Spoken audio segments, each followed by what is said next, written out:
So finally, I got my Japan visa multiple entry. I'm so happy. So I'm gonna share with you the requirements I submitted and saan ba ako nag-apply ng aking multiple entry Japan visa. So, sa Universal Holidays ako nag-apply ng Japan visa because I tried sa VFS Global kasi nga 'di ba, sabi nila hindi na muna mag-assist ang mga travel agency sa pag-apply ng Japan visa. But unfortunately, sobrang lagi ako nagche-check sa VFS Global Makati, laging hindi open yung schedule na portal nila kung saan dun ka mag-schedule ng appointment with them. So, laging no schedules. Feeling ko siguro dahil laging puno yung Makati branch nila. Open naman sa ibang branches like Quezon City, Parañaque, pero it's too far kasi for me. So, nung first time kong nag-apply for Japan visa, I got temporary visitor visa which is valid for 3 months. So, Universal Holidays din ako nag-apply. So, I tried again and buti na lang accredited sila to submit my Japan visa. So, they helped me all throughout the process and it was really, really smooth. So, I'm gonna share with you all the requirements that I submitted and kung magkano mag-apply for a multiple entry Japan visa. This will be my second time to apply for Japan visa and I'm planning to visit again for the second time around sa Japan. So, sabi ko, mag-try na ako mag-apply for multiple entry. So, the requirements that I submitted is first, syempre yung inyong valid passport. So, make sure na hindi expired yung passport nyo. And if you have a previous Japan visa, andun naman yan nakalagay sa passport nyo, it would also help na if you're applying for a multiple entry. And aside from your passport, i-photocopy nyo rin yung identification page, bali yung kung saan may picture kayo, tapos andun yung details ng passport nyo. I-photocopy nyo yung identification page and make sure na napermahan nyo yun. And also, you can download the Japan visa application form sa Japan Philippines Embassy. I'm gonna flash it here kung ano yung website and kung ano yung form na fill upan nyo. So, tip guys, actually ako kasi print lang ako kay print. Pero I didn't know pala na dapat lahat A4 size yung bond paper na ipiprint nyo. Para di kayo matulad sa akin na pabalik-balik na fill up na yung form, andun na yung picture, nakadikit na and everything.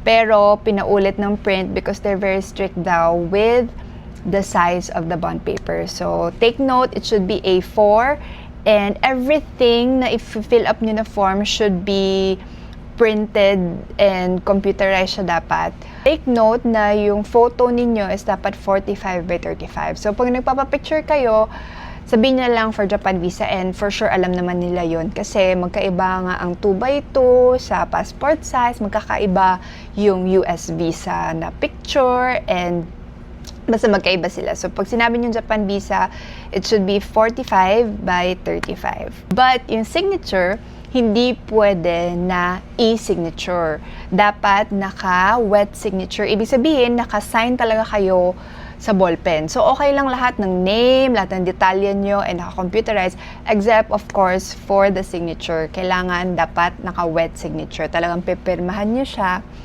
with your ballpen.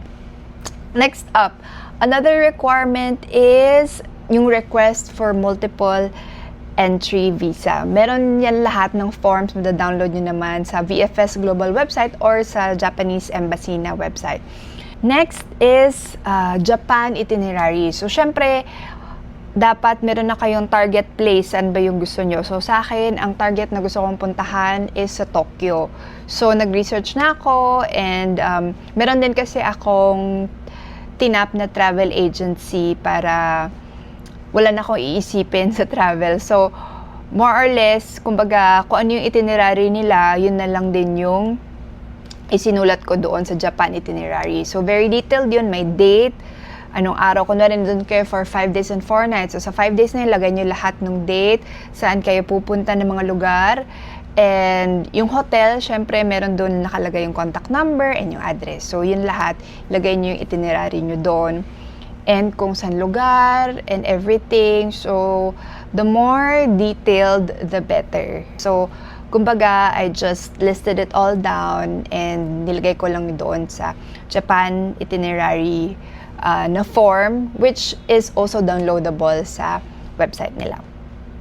Another is bank certificate, tax payment certificate, and employment certificate. So lahat yan, syempre, if you have work, i-request nyo lang yan sa company nyo and inyong tax form, and also ang inyong bank certificate.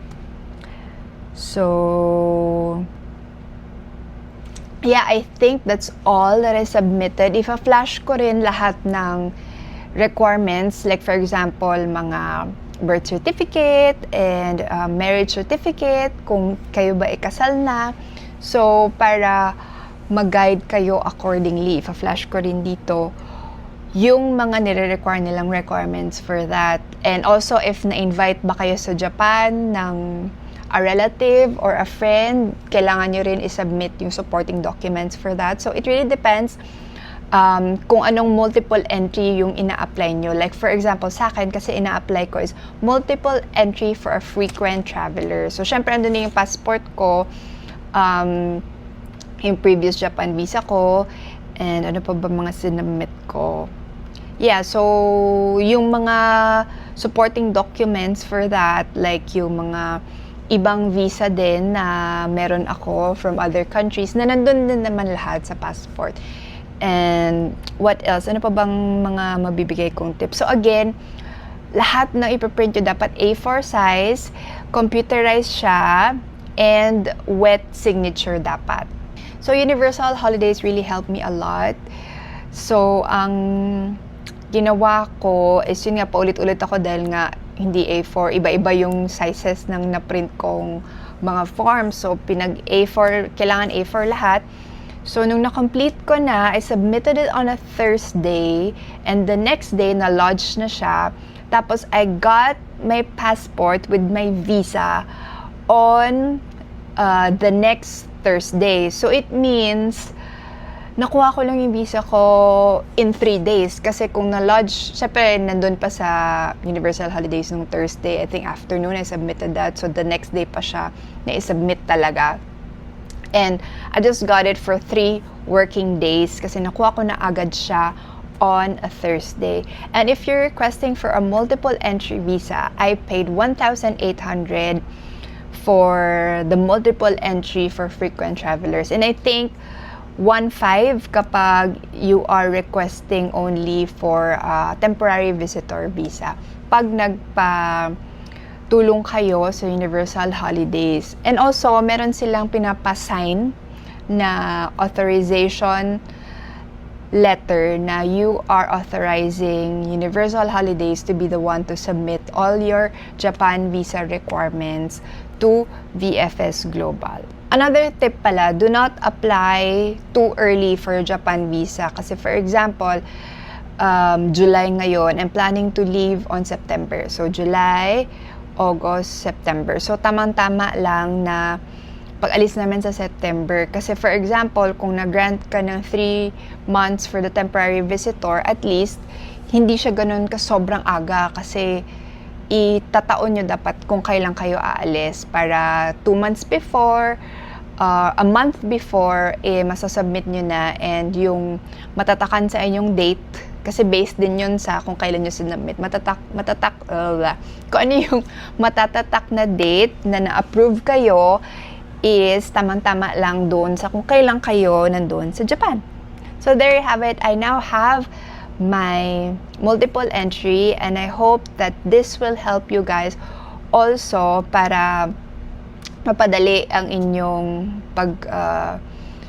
pag-collect ng mga documents and pag-submit ng mga documents para sa inyong Japan visa.